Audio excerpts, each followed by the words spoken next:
Now, the critics said that one of the problems they had with the movie was that it was all over the place.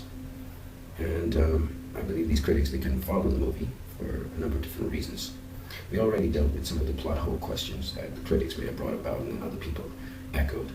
But let's talk about the fact that the critics and some other people say it was a big mess because they couldn't follow the movie.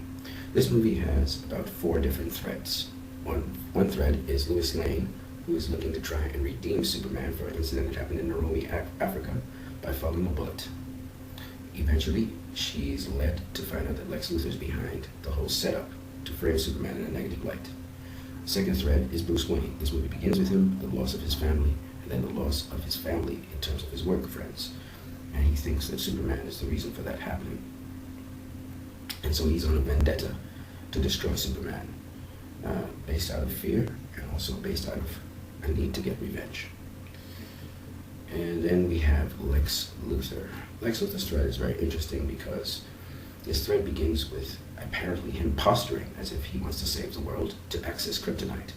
But the kryptonite is specifically to kill Kryptonians, and the only Kryptonian around that's alive that they know of is Superman. His foil is discovered by Senator Finch, who he promptly gets rid of, and then people begin to see the true Lex Luthor, and that's when all the threads merge together. Then we have Superman's thread. Superman's thread is what basically the world views him as. Some view him as a hero, but more and more he's becoming unpopular, and he's being seen as a villain.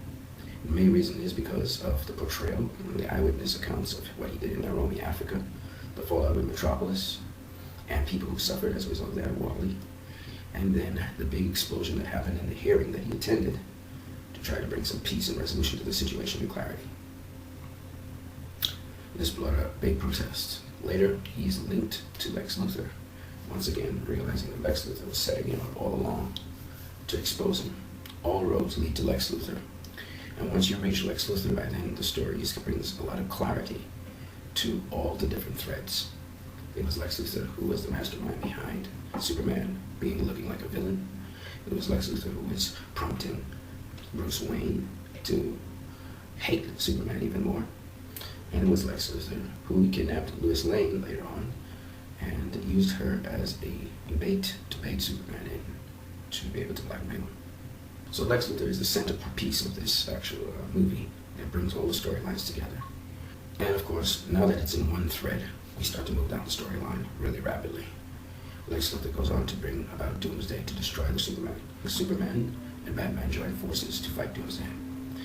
More importantly, Wonder Woman, who was in the shadows all the time, comes out of the shadows because of Batman, and the three fight together against Doomsday, Wonder Woman being the much more superior fighter to the other two.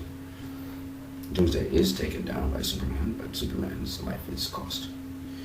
And this thread goes on just a little further to show the resolution of the world mourning Superman's death, embracing him as a true hero, as one who is good and has good intentions, and also embracing the fact that they needed to take on his spirit, which means that they trust him implicitly, so that the resolution to all the questions early on in the film are resolved in the latter end of the film. And finally, the greatest gift that could possibly happen, Superman inspires Batman, giving him hope in mankind, that mankind can do better and they need to do better. And this is what inspires Batman to form the Justice League. He doesn't call it the Justice League, he's talking about other metahumans with Wonder Woman. So this is basically what the story is about. So if the critics called it a hot mess, it's really that they just didn't follow the story, that they couldn't follow going from one scene to the next scene and distributing amongst the different characters in the movie. They also go on to say that there wasn't any character development, and that's not true either.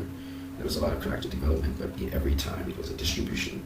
You're moving from scene to scene, situation to situation with the characters. And once you can do simple things like that, the story really is simple. The other thing I want to say is you had a number of protagonists in this film. Now, Batman got a lot of time because you had to develop the character, but he didn't get more time than Superman in this film. This was definitely a Superman film. Superman's character was on display a number of times. As Zack Snyder did on several occasions give Superman's point of view of things, but it wasn't as substantial as discussing other people's views, the senators' views, the people's views, the news report views, Lewis's views, Batman's views on Superman. So Superman was discussed a lot in the movie, but very rarely you had a lot of Superman's views on things or Superman's take on things. And what people don't understand is if you go and watch Man of Steel, you get Superman's take on a lot of stuff. So why why go re-exploring that? Now it's time for the world to get the world's take on Superman, and that's what Batman v Superman did. I thought it was well executed, beautifully done. The movie has some interesting discussions on what a hero is, who a hero is, what our expectations for heroes are, how unrealistic some of our expectations are. What if our heroes are people just like ourselves and have feelings, and how do they deal with their feelings? It also talks about leadership. It also talks about morality. That the fans who complain about things Batman did and so on. It's good because those topics really do touch on morality. If you're going to watch this review here, Batman v Superman: Dawn of Justice After Reviews, G2 Valentin is the channel. You're going to hear the account where Ben Affleck, who plays Bruce Wayne, he's going to talk about Batman going over the edge and sometimes really superseding and breaking a lot of his rules. So this movie was dealing with that dynamic. It dealt with a lot of different things. Some of it would feel uncomfortable to the fans because of expectations of what heroes are supposed to be, which are sometimes unrealistic because a hero cannot reach all those ideals all the time. So it's really a great little synopsis on it. Alright guys, so that's my take on Batman v Superman. I hope you guys enjoy it. I hope you understand and have some clarity. Go out there, watch the movie again. I'll be watching it this weekend as well, so you can grasp all those little things that the movie's talking about. You guys have a great one.